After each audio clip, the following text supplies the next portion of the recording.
آج کی اس ویڈیو میں ہم آپ کو بلیوں کے بارے میں ایسے حقائق بتائیں گے جن کو جان کر آپ حیران ہو جائیں گے۔ ناظرین، بلیوں کا شمار ان چند پالتو جانوروں میں کیا جاتا ہے جو لوگوں کو بے حد پسند ہیں۔ اگرچہ اسلام میں بلی حلال نہیں ہے، لیکن اس کو پاکیزہ اور طاہر حیوانات میں شمار کیا جاتا ہے۔ ایک سائنسی اندازے کے مطابق انسان نے بلی کو 10,000 سال پہلے سدھایا یا پالتو بنایا تھا۔ بلی آج کے دور میں سب سے عام پالتو جانوروں میں سے ایک ہے۔ افریقی جنگلی بلیوں کی کئی اقسام کو پالتو بلی کے آباء و اجداد سمجھا جاتا ہے۔ بلیوں کو پہل شاید اس وجہ سے سدھایا گیا تھا کہ یہ چوہے کھاتی تھیں اور اکثر اوقات جہاں اناج محفوظ کیا جاتا ہے وہاں انہیں پالا جاتا تھا، لیکن بعد ازاں ان کو انسان کے دوست اور پالتو جانور کے طور پر بھی پالا جانے لگا۔ پالتو بلیوں کے جسم پر لمبے یا چھوٹے بال ہوتے ہیں جن کی بنیاد پر ان کی اقسام اور نسلوں کا تعین کیا جاتا ہے۔ اب اگر بلیوں کی شرعی حیثیت کی بات کی جائے تو آپ صلی اللہ علیہ وآلہ وسلم نے ان سے حسن سلوک کی تاکید کی ہے۔ ایک روایت میں ہے کہ سیدنا عبداللہ ابن عمر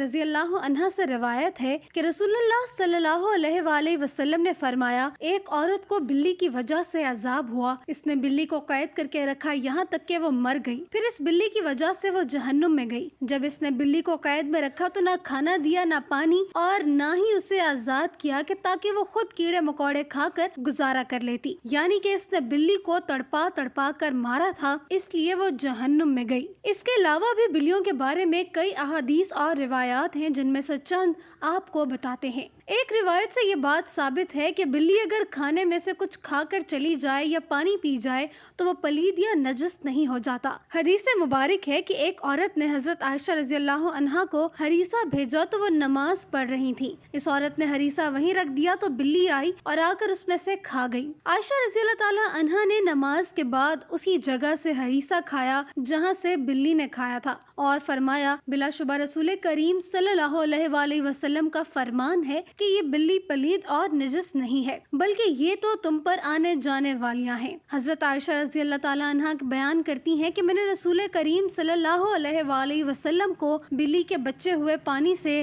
وضو کرتے ہوئے دیکھا ہے۔ اب اگر گھر میں بلی پالنے کے سوال کی بات کریں تو فقہاء کا کہنا ہے کہ گھر میں بلی پالی جا سکتی ہے، ایسا کرنے میں کوئی حرج نہیں، کیونکہ بلی نہ ہی موذی جانور ہے نہ ہی نجس ہے۔ ہر شخص کو معلوم ہے کہ اس میں کوئی نقصان نہیں، بلکہ بلی گھر میں رکھنا فائدہ مند ہے۔ یہ گھر میں پیدا ہونے والے کیڑے مکوڑے اور چوہے وغیرہ کھا جاتی ہے۔ بلیوں کو قدیم دور کے بعد مشرق قریب میں عقیدت دی گئی اور اسلام نے اس روایت کو اپنے بہترین انداز میں اپنا لیا، جو کہ اس عقیدت سے بالکل ہٹ کر ہے جو کہ دیگر قدیم مذاہب میں بلی کو دی گئی۔ کچھ مذاہب میں بلی کو ناپاک سمجھا جاتا ہے تو کچھ مذاہب میں اسے حلال جان کر کھایا بھی جاتا ہے، جبکہ اسلام نے ایک طرف ان کا گوشت کھانے سے منع کیا ہے اور دوسری طرف ان کے ساتھ پیار، محبت اور حسن سلوک کرنے کی تلقین بھی کی ہے۔ جیسے ایک صحابی کی کنیت ہی ابو ہریرہ یعنی کہ بلیوں والا پڑ گئی تھی۔ حضرت ابو ہریرہ کے نام کے بارے میں مورخین میں اختلاف ہے۔ کچھ نے لکھا ہے کہ آپ کا نام اسلام لانے سے قبل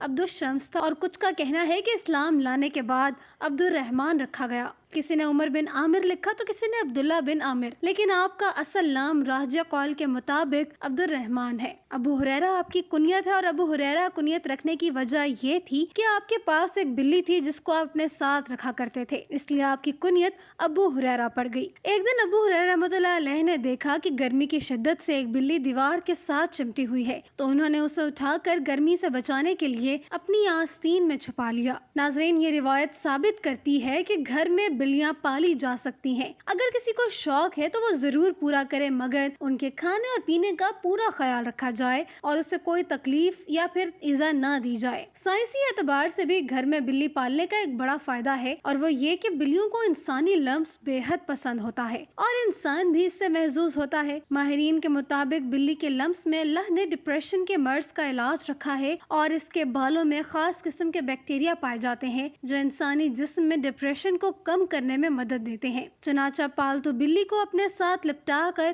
بٹھانا یا سلایا جائے، اس سے نہ صرف آپ کی بلی خوش رہے گی بلکہ آپ کو ڈپریشن سے بھی نجات دلائے گی۔ اب ہم آپ کو بلیوں کے بارے میں کچھ مزید معلومات بتاتے ہیں جو ماہرین کے تجربات کے بعد سامنے آئیں۔ ویسے تو یہ معلومات سب کے لیے دلچسپ اور حیرت انگیز ہیں، لیکن جنہوں نے بلیاں پال رکھی ہیں ان کے لیے انتہائی فائدہ مند ہے۔ ماہرین کے مطابق بلیوں کی اوسط عمر 13 سے 17 سال ہوتی ہے، مگر اکثر بلیاں 20 سال کی عمر تک پہنچ جاتی ہیں۔ دو بلیاں آپس میں کبھی بھی میاؤں کر کے بات نہیں کرتی۔ جب بھی آپ کی بلی میاؤں کرے تو جان لیں کہ وہ آپ سے ہی مخاطب ہے۔ اس کے علاوہ بلیوں کی مونچھوں کے متعلق ایک عام تاثر پایا جاتا ہے کہ ان کے ذریعے بلیاں اپنا توازن برقرار رکھتی ہیں، لیکن ایسا تاثر بالکل غلط ہے، بلکہ ماہرین کا کہنا ہے کہ بلیوں کی مونچھوں میں ایک سینسر ہوتا ہے جو جگہ کے فاصلے اور مختلف اشیاء کے سائز کا پتہ لگاتی ہیں اور بلیوں کو آگاہ کرتی ہیں۔ حتیٰ کہ اندھیرے میں بھی بلیاں اپنی مونچھ کے ذریعے کسی بھی فاصلے یا کسی بھی چیز کے سائز کا پتہ چلا لیتی ہیں۔